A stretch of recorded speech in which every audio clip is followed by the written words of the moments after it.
In this video, I'm going to show you how you can log out of all devices on Disney+. For more tutorials, make sure you subscribe, and let's get right into it. So if you want to go ahead and log out of all devices, guys, so let's say if you're going ahead and you've given access to your account to somebody else, and you want to go ahead and log them out of your account, you're going to go ahead and need to follow these steps in this video.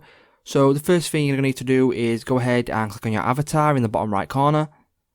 And then once you've done that, go ahead and select account. And then as you can see there's an option there for log out of all devices. Go ahead and select that.